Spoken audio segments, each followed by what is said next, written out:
¿Qué tal, hermanos? Dios les bendiga. Pues estamos nuevamente compartiendo nuestro estudio en Eclesiastés. Ya estamos empezando el capítulo 11, ya estamos en la recta final. Así que vámonos rápidamente, vamos a leer el capítulo. Y bueno, únicamente vamos a leer los primeros 8 versículos porque me parece a mí, por la narrativa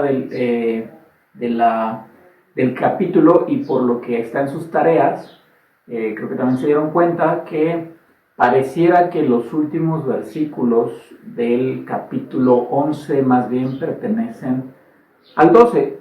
Así que únicamente vamos a leer los primeros 8 versículos. Y bueno, nuestro capítulo está titulado La obediencia en medio de la incertidumbre.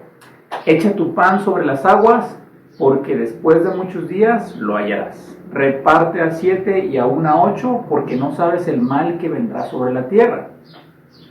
Si las nubes fueren llenas de agua, sobre la tierra la derramarán, y si el árbol cayere al sur o al norte, en el lugar que el árbol cayere, allí se quedará.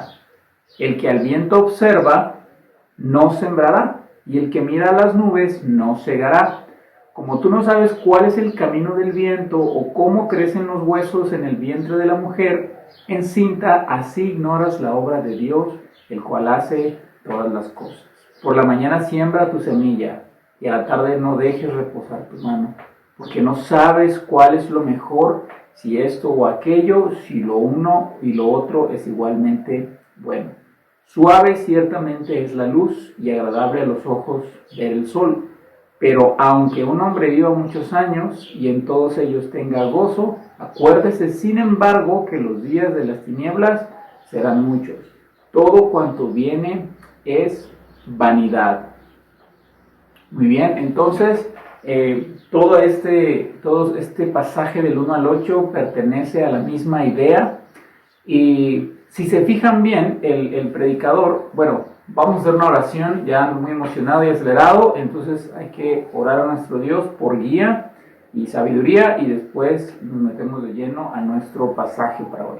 Dios, gracias por el libro de Eclesiastés, gracias por este tiempo y la clase que podemos tener. Dios, abre nuestro entendimiento, bendice, Señor, nuestras mentes y nuestros corazones para abrazar tu palabra y obedecerla, Señor. Concédenos serte fieles en el nombre de Cristo Jesús.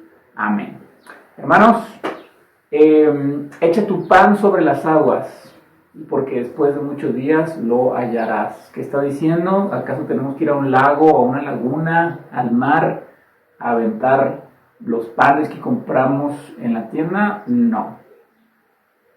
Si se fijan bien, si leyeron con atención, y podemos ver ahí cómo tenía yo resaltadas las palabras que se repiten y cómo eso nos ayuda, es que el predicador está utilizando un lenguaje de agricultura, ¿no? Es bastante evidente que está utilizando un lenguaje de agricultura. Bueno, para poder entender esto de una manera más apropiada, debemos saber que la agricultura como la conocemos nosotros en el tiempo moderno, en nuestra edad contemporánea, es muy diferente a como era la agricultura especialmente en Medio Oriente. Por ejemplo, en Egipto, hermanos, estos lugares que eran tan cálidos y tan áridos, en Egipto había momentos en que el río Nilo se desbordaba. Entonces, ¿qué hacían los agricultores? Todas estas zonas alrededor del río Nilo, donde había agua, donde el río se salía y obviamente inundaba todo, los agricultores venían y aventaban ahí las semillas, ahí las esparcían. Pues parecería descabellado, ¿cómo vas a tirar tus semillas al río? Pues se van a echar a perder.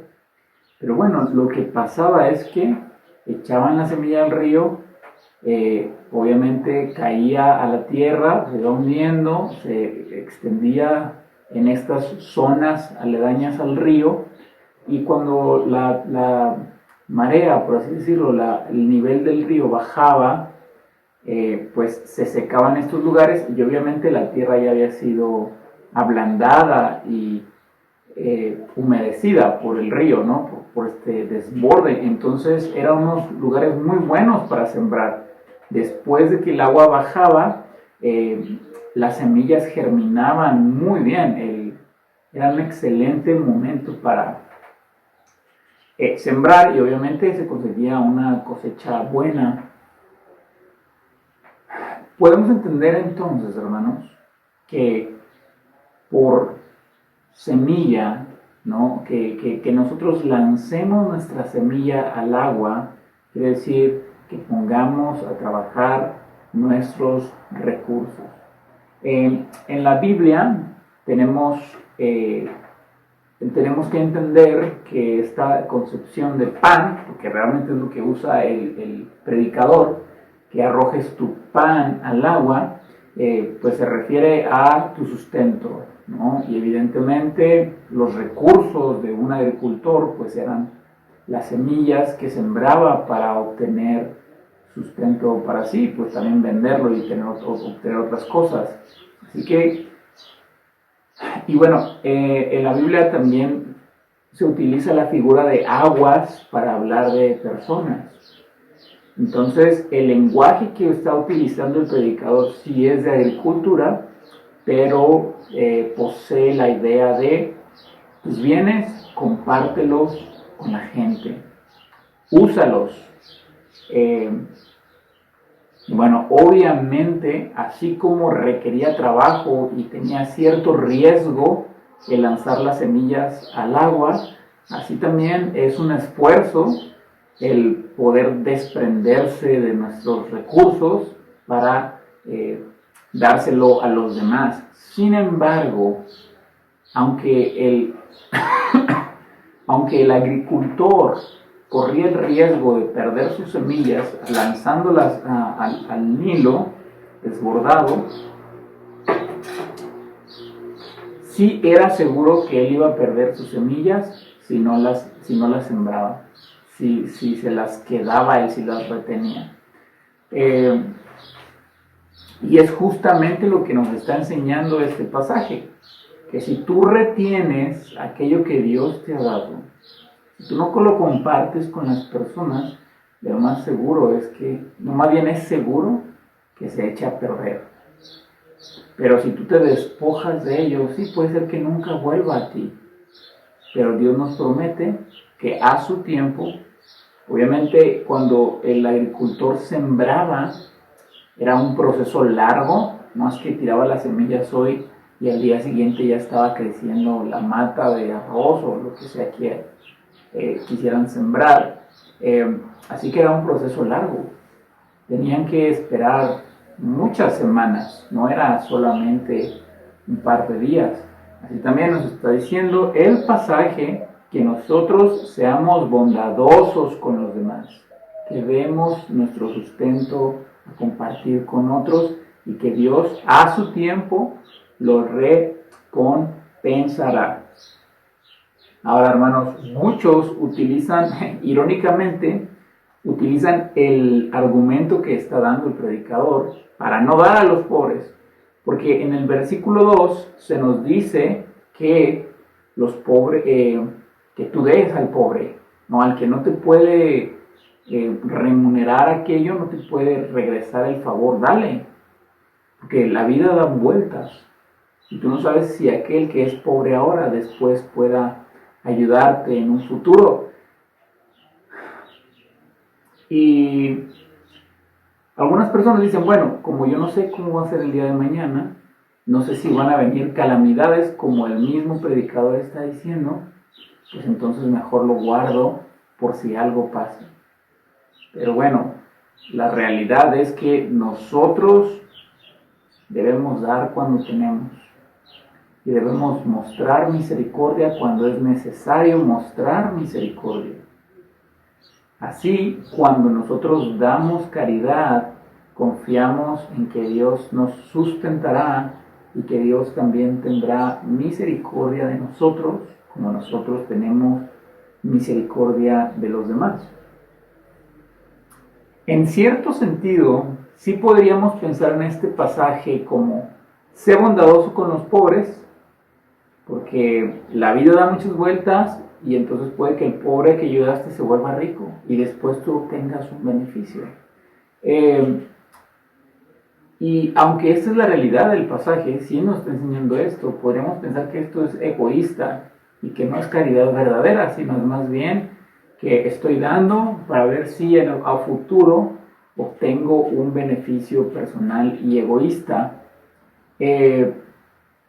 Pero aunque suene egoísta, hermanos, pues realmente hacer esto no es algo muy común entre aquellos que no conocen a Cristo.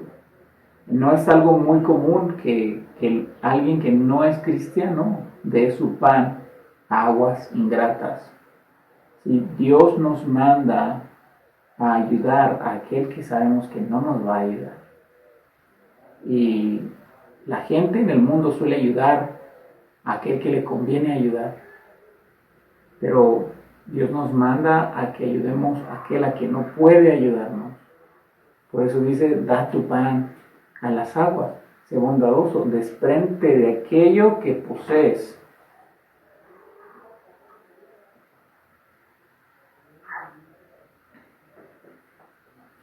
A diferencia de aquellos que no tienen a Cristo, que pudiendo dar, lo almacenan para sí y pues privan a los demás de recibir un poco de lo que ellos pues a veces hasta les sobra, ¿no?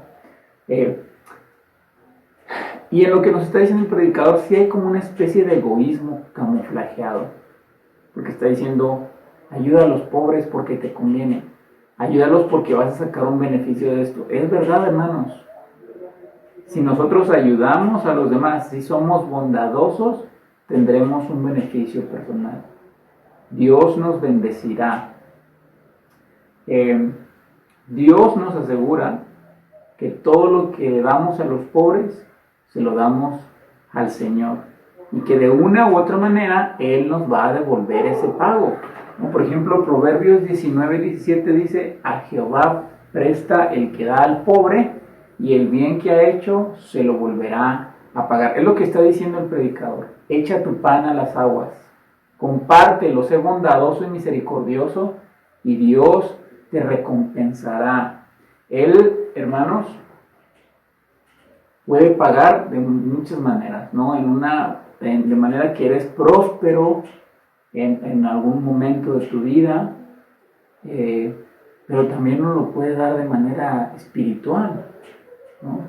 ¿No dijo él que cuando nosotros damos a un pobre en su nombre, cuando ofrecemos un vaso de agua,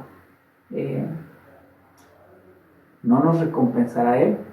Él mismo dijo en Lucas 14:14 que en la resurrección de los muertos, Él recompensaría a aquellos que son caritativos con los pobres. Y que aquel que da un vaso de agua a un pobre o a un niño no se quedará sin recompensa. Está en Mateo 10. Pero ahora pensemos esto, ¿no? Si la Biblia nos promete que si nosotros compartimos nuestro pan y lo damos a los demás, Él nos recompensará y debemos creerlo y hacerlo, ¿cuál es el pan más excelente que podemos dar sino el pan de Cristo? El cuerpo de Cristo que fue destruido por nuestras transgresiones. Así que, ¿sabéis? Muchos cristianos cometen este error. Y en ambas direcciones. Algunos cristianos son muy celosos del Evangelio y predican el Evangelio y eso es algo muy bueno. Pero cuando es hora de compartir pan de verdad, pues no quieren, retienen su mano. Ellos dicen que nada más el Evangelio. Pero hay otros cristianos que caen en el error opuesto. Nunca predican el Evangelio, pero son muy caritativos, hacen donaciones, dan comida o tipo de cosas, pero nunca predican. Entonces ambas cosas son buenas, pero no deben excluirse. Nosotros debemos ser bondadosos en todo sentido, y de hecho en un momento lo vamos a comentar en los demás versículos. Dice el versículo 2, reparte a 7 y aún a 8 porque no sabes el mal que vendrá sobre la tierra. ¿Viste cómo el versículo 2 te da esta idea de que a ti te conviene ser bondadoso? Sí, sé bondadoso por las bendiciones que trae la bondad. A nadie le va a hacer mal ser bondadoso con los demás. Al contrario, si eres tacaño, si eres mezquino, si eres egoísta, te va a hacer mal a ti y a los de tu alrededor. Pero la bondad siempre trae bendición. Sé bondadoso, tiene sus beneficios grandes. Y por eso dice, reparte a 7. En la Biblia, el número 7 significa perfección o plenitud también. Entonces, reparte, sé bondadoso tanto como se pueda. Y aún a 8, cuando pienses que ya completaste la bondad que debes hacer, no, siempre hay más. No dejes de ser bondadoso, porque no sabes qué mal vendrá sobre la tierra. Entonces, tanto te pueden ayudar estos a los cuales tú fuiste bondadoso, como también que ahora tienes el privilegio de ayudar. Quizá en el futuro ya no. Y por eso, cuando se puede, seamos bondadosos y también gocémonos en que servimos a Dios en los tiempos que fue posible.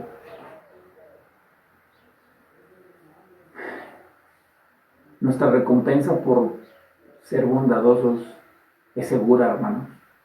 Fíjate, un pagano, alguien que no era cristiano, pero era un pensador famoso en el mundo antiguo, Séneca, dijo, no hay nada que yo posea tanto como aquello que he regalado.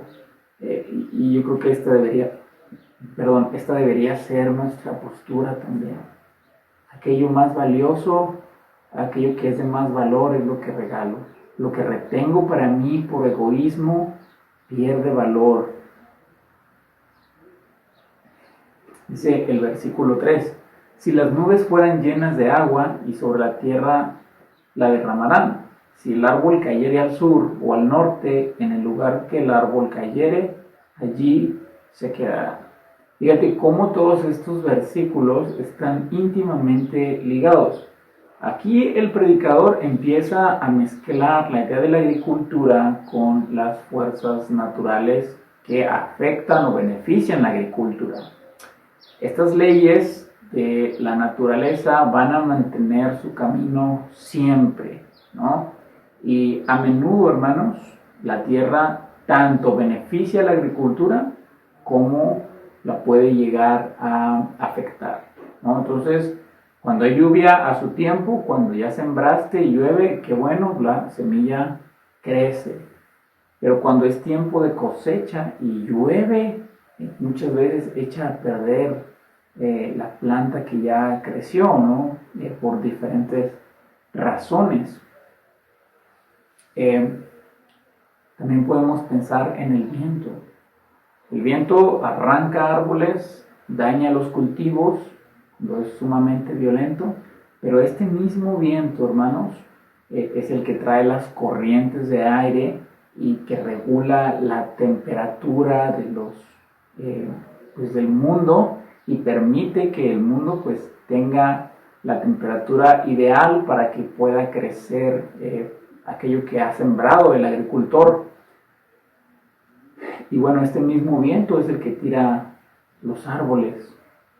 Y me encanta cómo dice el predicador, no importa si lo tira al sur o al norte, donde lo tire, allí se queda. ¿Por qué está diciendo esto, hermanos? Porque el árbol no tiene capacidad de volver a levantarse. No tiene capacidad de resistir a un viento si es lo suficientemente fuerte para arrancarlo del suelo y revertir esta situación. Hermanos, estas leyes que escapan de nuestra capacidad sí están en la mano de Dios. Entonces, tanto las cosas que nos bendicen y promueven el éxito de nuestros proyectos vienen de la mano de Dios, pero las que hacen que fracasemos también vienen de la mano de Dios.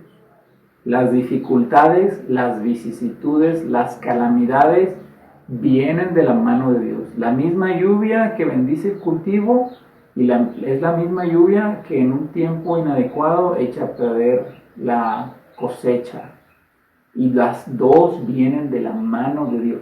Por eso nos está diciendo el predicador al principio, tira tu pan sobre las aguas, porque no sabes cuándo va a venir una circunstancia difícil, cuando puedas ser bondadoso. Porque el Dios al que tú sirves, el Dios al que tú honras por medio de tu bondad, es el que tiene el poder sobre estos fenómenos naturales. Porque Dios es el que tiene la autoridad de bendecir y de destruir. Por lo tanto, obedécelo, porque en la obediencia encontramos bendiciones, tanto físicas como espirituales. Ahora, fíjate bien. Bueno, vamos a seguir con el versículo 4, porque en un momento vamos a tocar esto que iba a mencionar. El que al viento observa no sembrará, y el que mira las nubes no segará. Qué interesante esto, hermano. Otra vez, ¿no? En la antigüedad, los agricultores no tenían las bombas, ni las norias, ni el sistema de riego que se tiene hoy. Dependían completamente del temporal, como en algunos lugares todavía. Así que, ¿qué hacían las personas que se dedicaban a esto? Aprendían a interpretar el viento, las nubes, incluso el atardecer, las hojas de los árboles, etcétera, etcétera, ¿no? Desarrollaban ese sentido para identificar si era viable o no el sembrar. Y el predicador no se está refiriendo a esto, no se está refiriendo a esta capacidad basada en la experiencia para discernir si es bueno sembrar o no.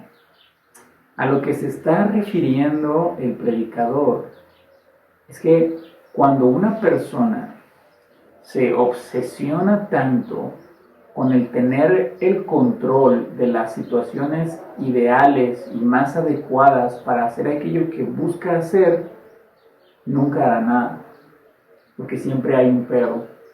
Vivimos en un mundo caído, nunca se van a dar las mejores y perfectas condiciones, siempre va a haber una u otra razón por la que no hacerlo. Cuando nosotros sobreanalizamos algo, suele nuestro miedo y nuestro deseo de control detenernos. Es lo que está diciendo, ¿no?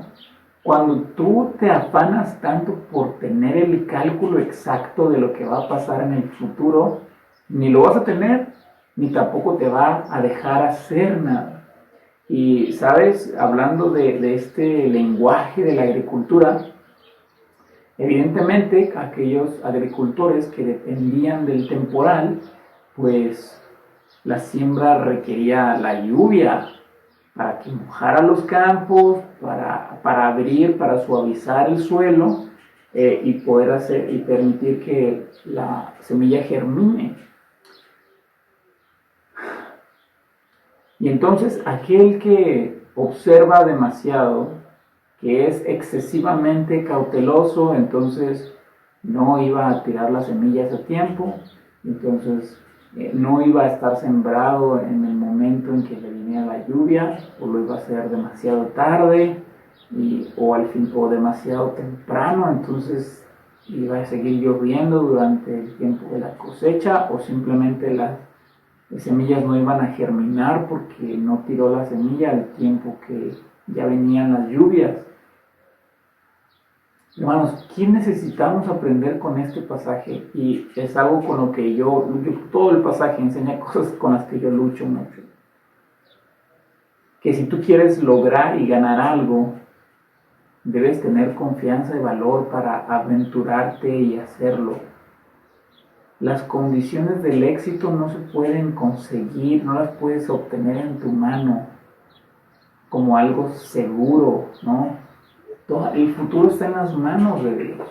Todas estas leyes que condicionan nuestros éxitos están regidas por Dios. Él regula las cosas.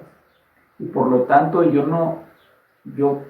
personalmente peco mucho con eso, que sobreexamino y pienso y calculo y al final de cuentas mis propios cálculos me terminan desanimando y traicionando y al final no hago nada. Entonces realmente nos invita el pasaje que confiemos en aquel que sí tiene el control de todo y nos aventuremos a hacer las cosas. Y aún en el fracaso, aquella lluvia o aquel viento que destruye la cosecha viene de la misma mano de aquel que envía la lluvia para que las cosechas sean exitosas, y envíe el viento para que haya las circunstancias propicias para que puedan crecer los granos y las semillas que tiran. Por lo tanto, no debemos dejar que nuestras preocupaciones y nuestra incapacidad de tener control de las cosas nos detengan y nos inmovilicen. Versículo 5. Como tú no sabes cuál es el camino del viento o cómo crecen los huesos en el vientre de la mujer encinta, así ignoras las obras de Dios, el cual hace todas las cosas. Hermanos, el hombre no tiene poder sobre el viento. Se dice que el hombre únicamente conoce lo que puede gobernar, ¿no? O sea, aquello que puede dominar, puede conocer. Pero bueno, el viento es imposible. Nadie, por más tecnología que tenga, puede realmente controlar la lluvia. Y bueno, también es un misterio cómo huesos tan duros se forman de manera tan suave en el vientre de la madre. Y este misterio nos lleva nuevamente a esta realidad.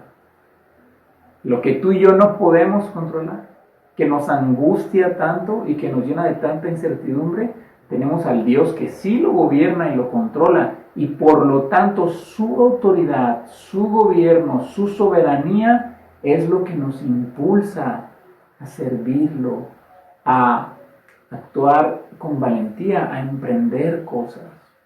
Hermanos, si cometes el mismo error que yo, de estar sobrepensando y calculando las cosas, muchas veces solito tú te frustras. ¿Y qué nos invita a hacer el predicador? Confía en Dios. Tú no sabes, pero Dios sí sabe. Y nuestra ignorancia sobre la obra de Dios, hermano, muestra dos cosas.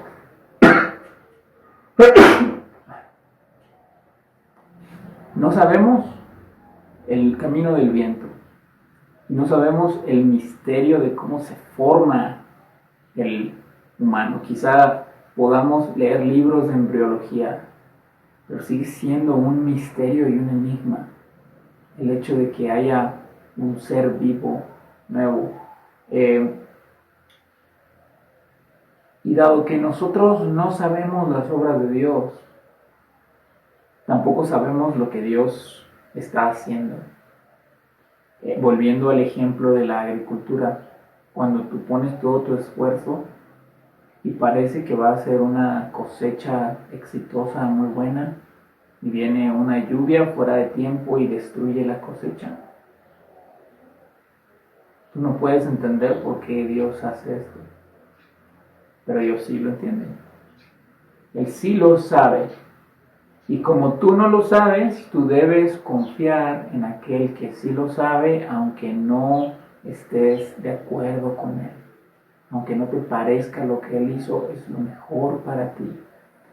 Entonces, cuando hay fracasos, cuando hay situaciones duras en nuestra vida, episodios donde nos lastimaron mucho, donde perdimos mucho, no sabes por qué, pero Dios sí sabe.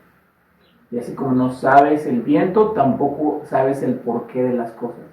No tienes que trazar el camino del viento. No puedes siquiera. No te afanes en eso. Solamente confía en Dios y obedécelo en medio de las incertidumbres.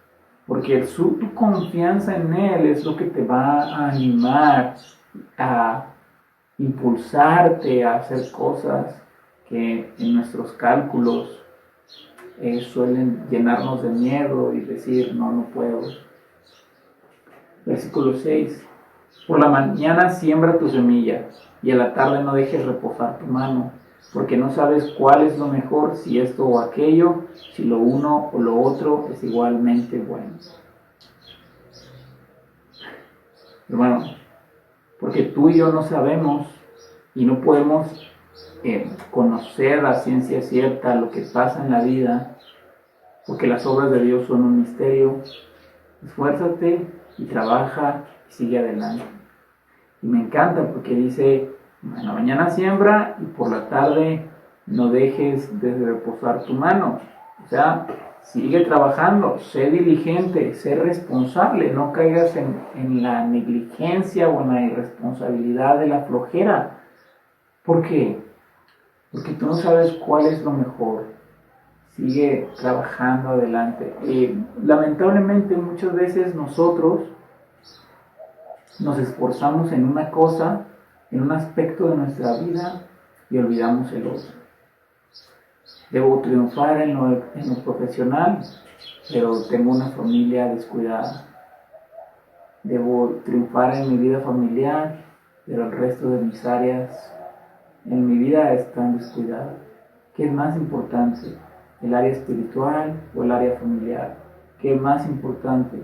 ¿Mi área personal o mi ámbito profesional? Realmente el cristianismo, hermanos, es una cosa balanceada. Si una parte del cuerpo crece más que las otras partes, pues ese crecimiento es anormal y quiere decir que hay una enfermedad ahí, hay una malformación. Si nosotros trabajamos solo ciertas áreas, obviamente crecerán esas áreas y decrecerán las que no consideramos. Si Dios está en primer lugar, pero seguir a Dios, florecer en esta área espiritual de nuestra vida, nos guiará a que florezcamos de la misma manera en otras áreas vitales de nuestra vida. Por lo tanto, siembra tu semilla en la mañana y no dejes reposar tu mano porque no sabes cuál es lo mejor, si esto o aquello. Nos invita a tener una vida equilibrada. Si tú eres de las personas que está todo el tiempo en el trabajo y nunca ve a su familia o la ve muy poco, estás cometiendo un grave error. Pero si tú eres de las personas que está en la iglesia y descuida otras áreas de su vida, pues estás también cometiendo un error. Nos llama el predicador a vivir una vida mesurada y balanceada, que siempre todo exceso es malo. Versículos 7 y 8. Suave ciertamente es la luz y agradable a los ojos ver el sol. Pero aunque un hombre viva muchos años y en todos ellos tenga gozo, acuérdate sin embargo que los días de las tinieblas serán muchos. Todo cuanto viene es vanidad.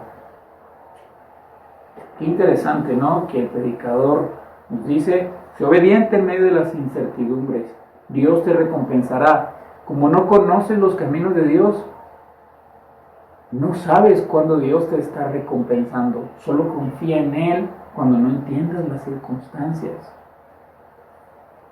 Dedícate a tu trabajo, sé diligente, haz esto y aquello, sé equilibrado en tu vida. No dediques solo a ciertas áreas y otras las descuides. No, encomiéndate a Dios y sé diligente en todo aspecto. Y luego aquí nos dice, ciertamente la luz es agradable, es la luz suave y agradable ver los ojos del sol. Nos invita a trabajar fervientemente, pero también a disfrutar la vida. Porque aunque un hombre viva muchos años y en ellos tenga gozo, acuérdese sin embargo que los días de las tinieblas serán muchos. Y dice todo cuando viene es vanidad. Creo que este dicho de un misionero famoso encierra bien la idea del predicador en esta parte. Y una vez dijo, yo no tengo miedo al fracaso. Lo que tengo miedo es ser exitoso en cosas que no valen la pena. Ser exitoso en cosas que no tienen un eco en la eternidad. Y creo que muchas veces nos equivocamos en eso. Nos afanamos en cosas que no valen la pena. Gastamos nuestro tiempo, nuestras energías, nuestros recursos para cosas que, aunque logremos alcanzar esas metas, se desvanecerán en unos días, en unos meses, después de morir. Pero realmente, cuando vivimos para Dios, nuestras metas que cumplimos, hermanos, tienen una resonancia en la eternidad. Así que, ¿en qué buscas éxito? ¿En aquello que es vano? ¿En aquello que, al final de cuentas, el predicador dice ser responsable? Hazlo, pero es vano. ¿O en lo que es eterno? Por eso, hermanos, debemos echar el pan sobre las aguas. Debemos compartir el Evangelio con los demás. No lo dejemos para nosotros mismos. Mientras más damos del Evangelio, más abundante Evangelio tendremos. Mientras más compartimos, más se multiplica Cristo en nuestras vidas. Es lo que nos está invitando el predicador. Así que no te detenga el miedo, no te detenga las incertidumbres de esta vida, porque al final todas están regidas por un Dios soberano al cual servimos y anunciamos a través del Evangelio. Nos vemos la próxima semana. Y recuerda que en esta vida todo es vano fuera de Cristo. En Cristo todas nuestras metas son vanas, pero si Él está en ellas, vale la pena seguirlas y conseguirlas, porque tienen un eco en la eternidad.